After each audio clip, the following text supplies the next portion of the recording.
Focus है senior तज्जिया निगार Mohsin bag साहब। Mohsin bag साहब, एक एक चले हालात बेहतर होते हैं, लेकिन अवाम के हवाले से आप समझते हैं कि इस वक्त पाकिस्तान मुस्लिम लीग नून का पॉपुलैरिटी ग्राफ पर बढ़ रहा है? अगर इशारे बेहतर हो रहे हैं, चीज़ें बेहतरी की तरफ जा रही हैं, और वो जिस खलीज का जिक्र इमरान खान बार बार अपने एक्स प्लेटफॉर्म पे करते हैं कि फौज और लोगों के दरमियान जो खलीज है वो सिर्फ वही दूर कर सकते हैं, और वो बढ़ती जा रही है, वो कहते हैं। नहीं, ऐसा नहीं है। उनको भी, खान साहब को भी शायद गलतफहमी है। ठीक है, उनको जो भी अगर एस्टेब्लिशमेंट के खिलाफ उन्होंने लोगों को किया, यंग जनरेशन को किया, वो एक पूरी साजिश है। वो इंटरनेशनल साजिश का हिस्सा थे इमरान खान, जो कॉलेजों स्कूलों में जाके अपनी ही मुल्क की फौज के खिलाफ उन्होंने पब्लिक को उकसाया और तभी उन्होंने 9 मई किया। लेकिन वो ये समझें कि जी वो ही कर सकते हैं, तो ऐसा नहीं है। आने वाले हालात आपको अल्लाह ने चाहा तो मुख्तलिफ नजर आएंगे, और उनकी पॉपुलैरिटी हो या ना हो, इनकी पॉपुलैरिटी कम हो रही है। ओके, लेकिन मुझे ये बताएं बेग साहब, फिर जो अदलिया है, अदलिया के हवाले से जब जब 26वीं आईनी तरमीम आती है, उसके बाद भी आपने देखा कि अभी भी मामलात वहाँ सेटल नहीं हो सके हैं।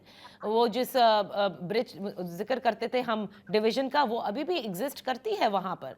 तो पूरा निज़ाम कंट्रोल में आ नहीं सका है, बावजूद इसके कि एक 26 अमेंडमेंट भी लाई गई, और पीका जो लाया गया है वो भी आपके सामने है कि वो भी एक तरह से ठीक है। कोई नहीं कहता कि डिसइंफॉर्मेशन को ना रोका जाए, लेकिन इसकी जो ये जो जिस तरह का कानून में तरामीम की गई हैं, उससे ये लगता है कि मजीद कंट्रोल हासिल करना है।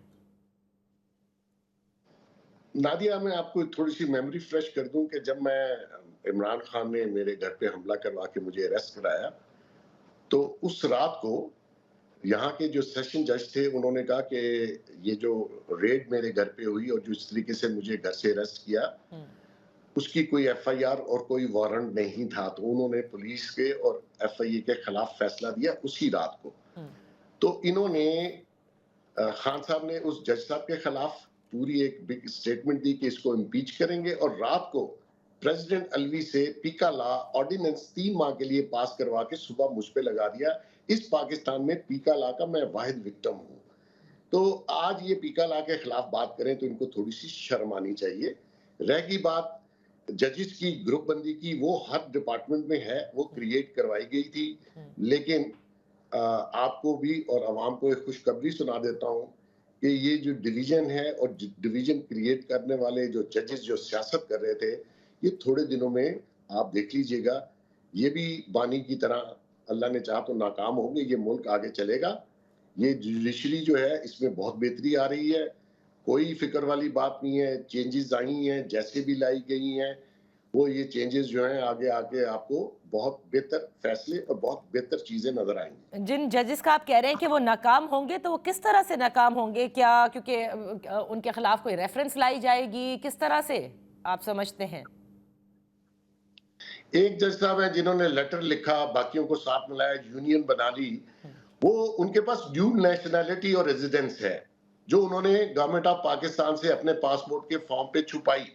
लोगों को ये जजेस कहते हैं इंसाफ देंगे, अपनी दफा आती है तो 2 नंबरी करते हैं।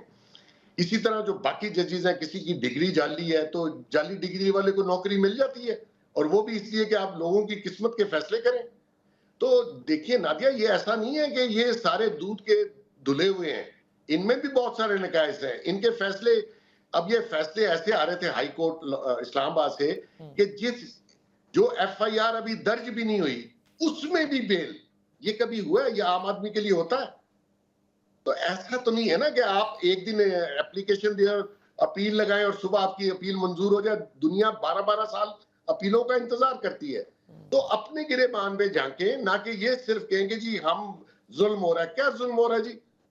ये जो आप जजेस अच्छे हैं और जो बाकी हैं वो बुरे हैं, तो ऐसा नहीं है कोई इंडिया से जज ला के नहीं लगाया। ये पाकिस्तानी लोग हैं, पाकिस्तान जजेस थे, सबका हक है वो दूसरे हाई कोर्ट से इस्लामाबाद हाई कोर्ट में आए और इस्लामाबाद फेडरल कैपिटल टेरिटरी को वो भी एंजॉय करें।